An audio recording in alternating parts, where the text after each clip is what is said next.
पुंडलीक वरदा हरी विठ्ठल. श्री ज्ञानदेव तुकाराम पंढरीनाथ महाराज की जय. नमस्कार मंडळी. आषाढी कार्तिकी वारी महामंडळ जबलपूरच्या आजच्या या कार्यक्रमात सर्व वारकरी मंडळीचे मी डॉक्टर सौ क्षमा मांडवीकर स्वागत करते. हो, मी आपल्याला वारकरी म्हणूनच संबोधित केले आहे. आपण बरोबर ऐकले. वारी म्हणजे काय हो? वारी म्हणजे महाराष्ट्रातील विविध गावांपासून सुरू होऊन पंढरपूर येथे संपणारी एक सामुदायिक पदयात्रा होय. ही वारी आषाढी आणि कार्तिक महिन्यातील शुद्ध एकादशी या दोन्ही वेळेस होते. म्हणजे वारी या शब्दाचा अर्थ यात्रा, नियमित फेरी, व्रत, येरझार असा दिला जातो. हे लक्षात घेतल्यास आपल्या उपास्य देवतेच्या, मग ती कोणतीही असो, यात्रेला जो नियमितपणे एक व्रत म्हणून जातो तो वारकरी. तर मग आजच्या काळात आषाढी कार्तिकी वारी महामंडळ जबलपूरच्या वतीने ओळख संतांची या नावाखाली जी ऑनलाईन दृश्य श्रव्य यात्रा प्रारंभ झाली आहे ती पण एक प्रकारची वारीच नाही का? आणि मग तुम्ही आम्ही सर्व या यात्रेत भाग घेणारे वारकरी झालो नाही का? तर मग या वारीचे आजचे पहिले पाऊल आपण टाकूया.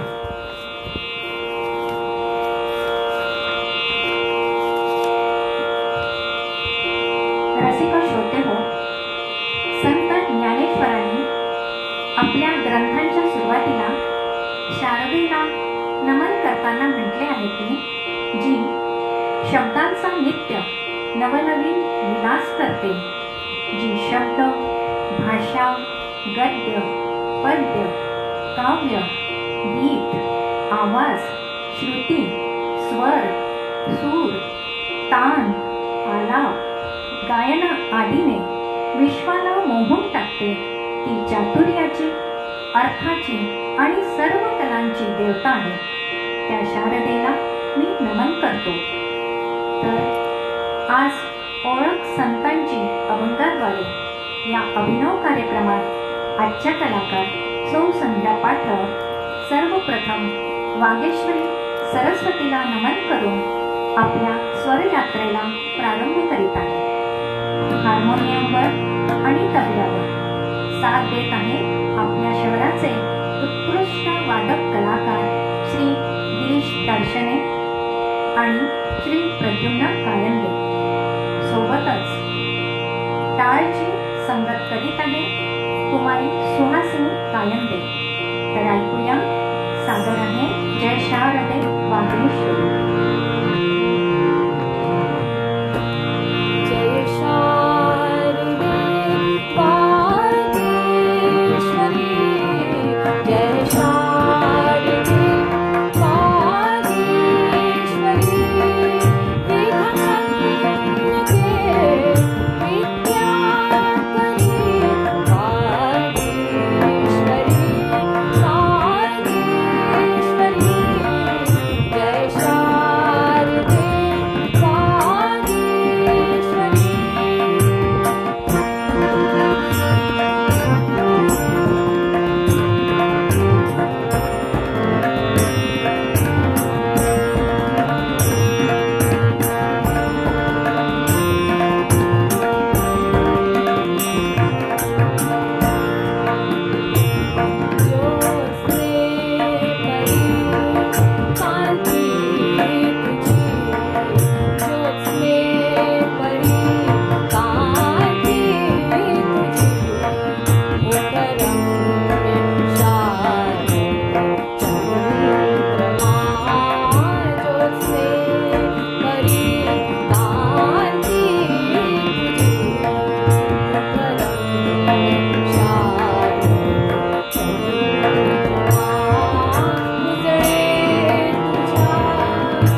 वेदशास्त्रानुसार माणसावर जन्मापासून मृत्यूपर्यंत एकूण 16 संस्कार सांगितले आहेत. त्यापैकी एक संस्कार आहे गर्भसंस्कार. जन्माला येणारे बाळ सर्व गुण संपन्न व्हावे यासाठी गर्भसंस्कार अतिशय महत्त्वाचे ठरतात. गर्भसंस्कार हा केवळ एखादा धार्मिक विधी नसून विज्ञान आणि वैद्यकीय शास्त्राने देखील याचे महत्त्व मान्य केले आहे. या संस्काराबद्दल संत तुकाराम म्हणतात, गर्भाचे आवडी मातेचा डोहाळा, गर्भाचे आवडी मातेचा डोहाळा, तेथीचा जिव्हाळा तेथे बिंबे. म्हणजे पोटातील गर्भाची जशी आवड असते तेच डोहाळे आईला होतात, कारण त्या ठिकाणचा म्हणजे गर्भाचा स्वभाव तेथेच म्हणजे आईमध्येच प्रकट होतो. पुढे ते म्हणतात की तुका म्हणे तैसा ओतन असे ठसा, तुका म्हणे तैसा ओतन असे ठसा, अनुभव सरिसा मुखा आला. म्हणजे जो अनुभवाचा ठसा माझ्या अंतःकरणात उमटला तो माझ्या वाणीद्वारे प्रकट झाला. आता ऐकूया त्यांच्या अंतःकरणात उमटलेला आणि वाणीद्वारे प्रकट झालेला तो ठसा म्हणजे संत तुकारामांचा हा अभंग, आनंदाचे डोही आनंद तरंग.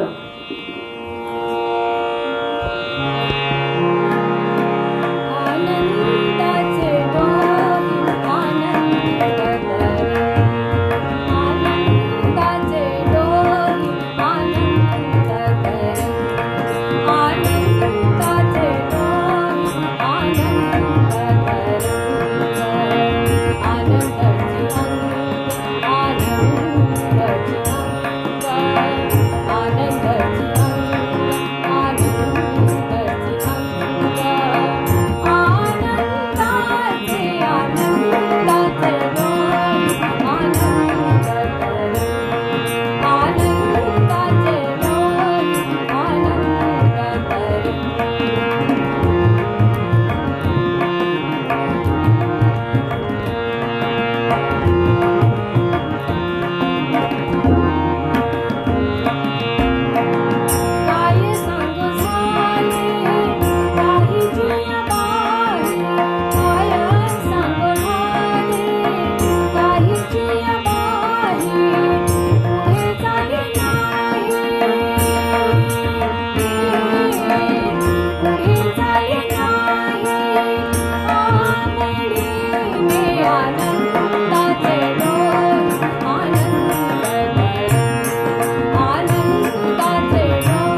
सध्या अधिक अश्विन म्हणजे अधिक मास चालू आहे.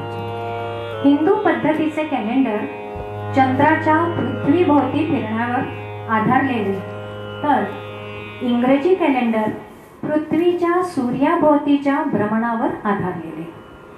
खगोलीय महत्त्वाबरोबर अधिक मासाचे धार्मिक महत्त्व पण आहे. या विशिष्ट महिन्यात विष्णू देवतेच्या उपासनेला विशेष महत्त्व आहे आणि विठ्ठल हे विष्णूचेच रूप. पण विठोबा स्वतः आपल्या आवडत्या भक्ताला पुंडलिकाला भेटण्यासाठी सदैव पंढरपुरात आला. तेव्हा भक्त पुंडलिक आपल्या वृद्ध मातापित्याची शुश्रूषा करण्यात गर्क होता. विठ्ठलाला भेटण्यासाठी बाहेर जावं तर आई वडिलांच्या सेवेत खंड पडेल, म्हणून त्याने घरातून बाहेर वीट भिरकावली व विठ्ठला देवा, आलासी माझ्या दारी पण थांब जरासा विटेवरी अशी साथ घालून देवाला वाटेतच रोखलं आणि ती प्रेमळ माऊली तिथेच उभी राहिली. या प्रकारच्या अभंगाला भजनांना एका जागी चक्क संतांची बंडखोरी अशीही उपमा दिली आहे. तर ऐकूया हेच भजन अधिक मासाच्या या पुण्य काळात.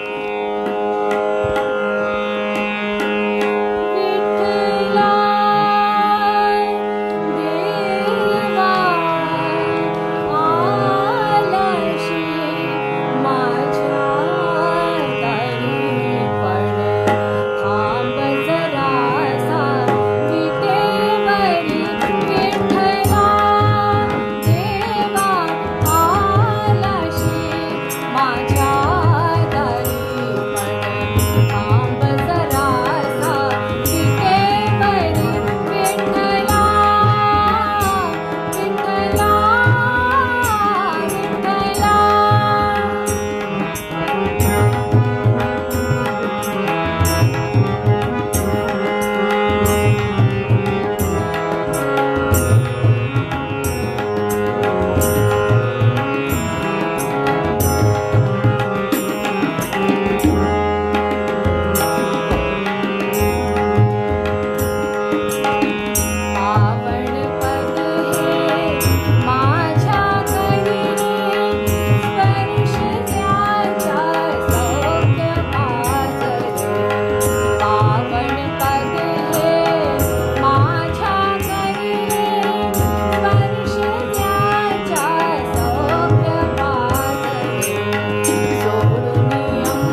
आपल्याला अनेक संतांबद्दल माहिती मिळाली. साहित्यात ही माहिती आहे, पण कदाचित हा उपक्रम सुरू झाला नसता तर आपण त्यांची माहिती केव्हा वाचली असती कोण जाणे. असेच एक संत आहेत, संत जनार्दन स्वामी. संत जनार्दन स्वामी हे संत एकनाथ महाराजांचे गुरु. निजामशाहीच्या काळात देवगिरी किल्ल्याच्या किल्लेदार म्हणून त्यांच्याकडे जबाबदारी होती. जनार्दन स्वामी यांची श्री गुरुदत्तावर प्रचंड श्रद्धा होती.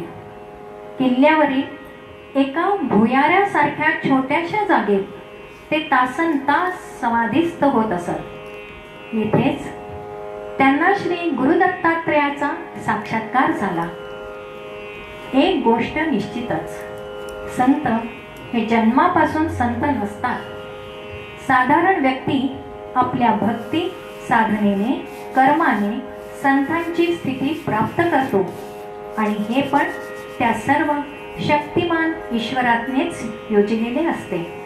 तर ऐकूया संत जनार्दन स्वामींची संतवाणी. देव शुद्ध करुणी भजनी भजावे.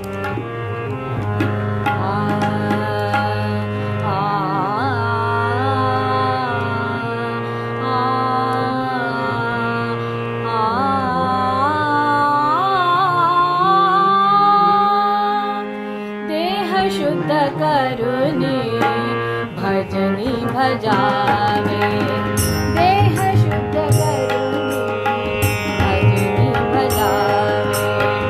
आणि कांचे नाठवावे दोष गुण. आणि कांचे नाठवावे दोष गुण. देह शुद्ध करुणी भजनी भजावे.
संत माणिक बंडोजी इंगळे असे नाव घेतले तर पहिला प्रश्न उभा राहील, हे कोण? पण संत तुकडोजी महाराज म्हटले तर मग लगेच लक्षात येतील विदर्भातील राष्ट्रीय संत. संत तुकडोजी महाराजांचे दर्शन घेतलेली अशी पुण्यवान माणसे आजही बऱ्याच मोठ्या संख्येत असतील, कारण त्यांचे निर्वाण होऊन केवळ 52 वर्षेच झाली आहेत. संत तुकडोजी महाराजांनी आपल्या ग्रामगीतेच्या ग्रंथाध्ययन या 40व्या अध्यायात माणसाने आयुष्यात काय वाचावे आणि कशासाठी वाचावे हे सांगितले आहे. ते म्हणतात, जे ग्रंथ आपल्या कल्याणासाठी आणि उन्नतीसाठी आहे त्यात काही ते सांगतात ते अवश्य वाचावे. त्यात आपण काय करावं आणि काय करू नये याचं मार्गदर्शन आपल्याला निश्चित मिळतं. तर ऐकूया संत तुकडोजी महाराज रचित हे भजन, जय जय विठ्ठल विठ्ठल बोला मुखाने.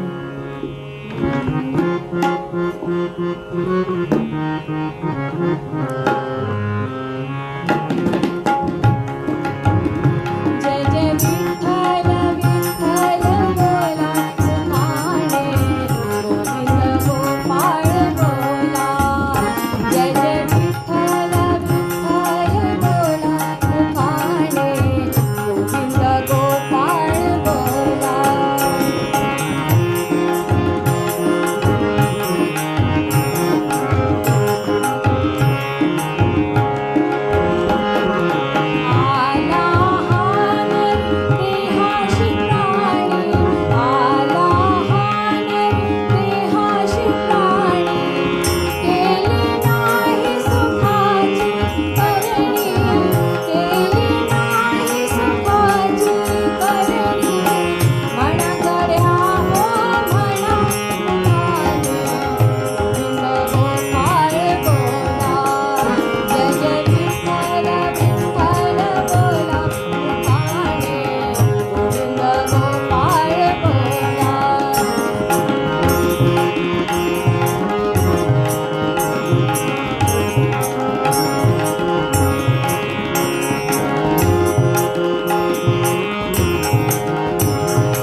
बरेचदा आपण बघतो की एखाद्या विशिष्ट व्यक्तीचे लक्ष आपल्याकडे वेधण्यासाठी एखादा व्यक्ती बरीच धडपड करीत असतो.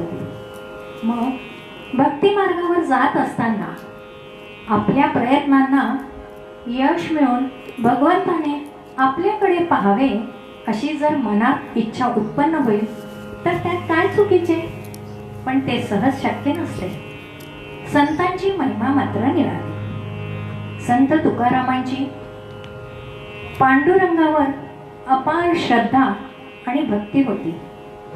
आपल्या भेटीची त्यांना लागलेली आस पाहून पांडुरंगानं त्यांच्यासाठी पुष्पक विमान पाठविले आणि त्यात बसून संत तुकाराम त्यांच्या भेटीला निघून गेले. पुंडलिकाला भेटण्यासाठी विठ्ठल सदैव पंढरपुरात आले. रामकृष्ण परमहंसांनी ठेवलेला नैवेद्य देवीने स्वतः ग्रहण केला. तर संतांची अशी बरीच उदाहरणे आपल्याला दिसतात. आता ऐकूया एका सामान्य भाविकाने भगवंताला केलेले हे निवेदन. क्षणभर उघड नयन देवा.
लहानपणीची एक शालेय कविता होती. ती अशी. तदितर खग भेणे वेगळाले पळाले, उपवन जल केली जे कराया मिळाले, स्वजन गवसला जो त्याच पाशी नसे तो, कठीण समय येता कोण कामास येतो. या 4 ओळींपैकी शेवटची ओळ म्हणजेच कठीण समय येता कोण कामास येतो प्रचलनात जास्त आहे. कारण वास्तविक जीवनात आपण ही स्थिती बरेचदा अनुभवतो. आप्त इष्ट सगळे सोयरे पाहुनी या सारे फिरविती पाठ. रसिक हो, पण पाऊले चालते पंढरीची वाट. तर घेता प्रसाद श्री विठ्ठलाचा, अशा दारिद्र्याचा व्हावा नायनाट. ऐकूया प्रल्हाद शिंदे यांनी गायलेले हे भक्तिगीत.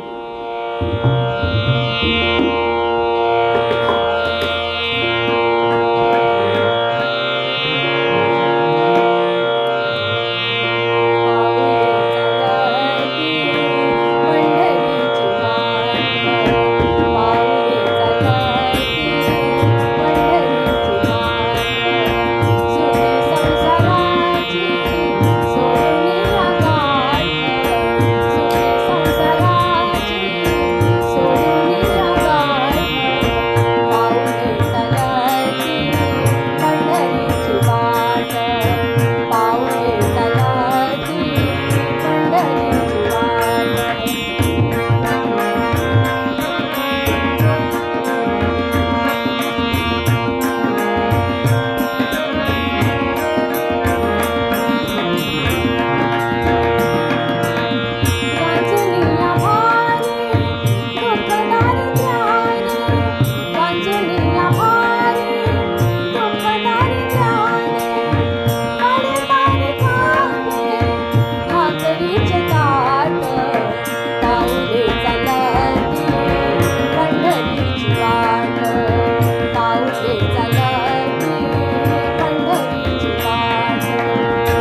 श्रीराम जय जय राम हा त्रयोदशाक्षरी एक सामर्थ्यवान मंत्र आहे. श्री समर्थ रामदास स्वामी यांनी याच मंत्राचा 13 कोटी जप करून प्रभू श्री रामचंद्रांचे प्रत्यक्ष दर्शन प्राप्त केले होते. समर्थ रामदास स्वामी मनाच्या श्लोकाद्वारे सांगतात, प्रभाते मनी राम चिंतित जावा, पुढे वैखरी राम आधी वतावा, सदाचार हा थोर सांडू नये तो, जनी तो चितो मानवी धन्य होतो. जय जय रघुवीर समर्थ. तर आता ह्याच आशयाचे शांताराम नांदगावकर यांनी लिहिलेले भक्तिगीत ऐकूया. राम प्रहरी राम गाथा.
गवळणीबद्दल असे वाचण्यात येते की वारकरी सांप्रदायिक भजनाच्या परंपरेत भजनाच्या उत्तरार्धात गवळणी म्हणण्याची परंपरा आहे.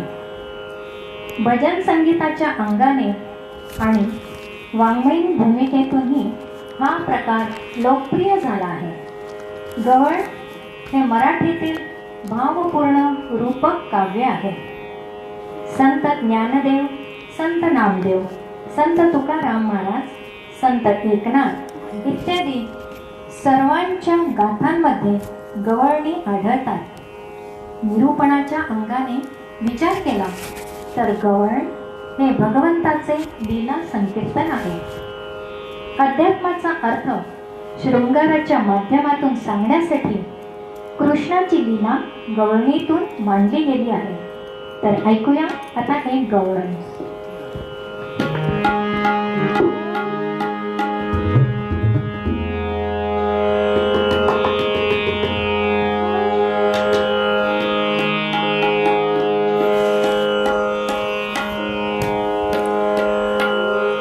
गुणवंताची लेक लाडकी भोळी राधा मी गवळ्या घरची.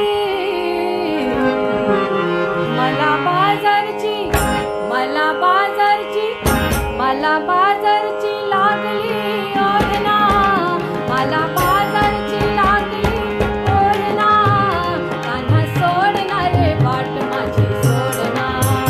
कान्हा सोडणारे वाट माझी सोडना. मला बाजारची ओढ लागली ओढ ओढ ओढ. मला बाजारची ओढ लागली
गोरा कुंभार हे वारकरी संप्रदायातील संत होते. ते विठ्ठलाचे मोठे भक्त होते. एकदा साक्षात पांडुरंग ब्राह्मणाचा वेश घेऊन माधव बुवांच्या म्हणजे गोरोबाच्या वडिलांकडे आले होते. तेव्हा त्यांची खिन्न मुद्रा पाहून देवांनी त्यांना विचारले की तुम्ही दुःखी का आहात. त्यांनी सांगितले की आमची 8ही मुले देवाने नेली म्हणून दुःखी आहात हो. मृत मुलांना माधवबुवा स्मशानातील गोरीत पुरीत असत. देवाने 7 मुलांना आपल्या हाताच्या स्पर्शाने जिवंत केले व त्यांना स्वर्गात पाठविले आणि नंतर 8वा मुलगा जिवंत केला. तोही स्वर्गाच्या मार्गाने निघाला, परंतु देवाने त्यास जाऊ दिले नाही. भगवंताने त्याला आपल्या हातात घेऊन माधवबुवा रखमाईच्या स्वाधीन केले आणि म्हणाले याला गोरीतून काढले म्हणून याचे नाव आता गोरोबा ठेवले. कार्यक्रमाच्या शेवटी ऐकूया संत गोरा कुंभार नाटकातील पंडित जितेंद्र अभिषेकींनी गायलेले हे नाट्यगीत कैवल्याच्या चांदण्याला भुकेला चकोर.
चरा चरा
वारी महामंडळाचे खूप खूप आभार.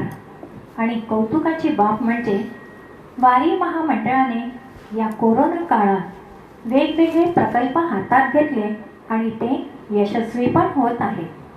तेव्हा आपल्या सर्वांची आषाढी कार्तिकी वारी महामंडळ अभिनंदनास पात्र आहे.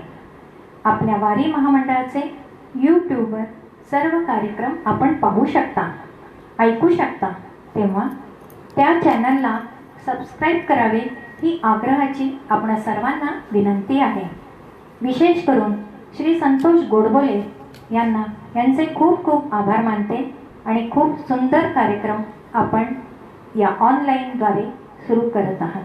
धन्यवाद.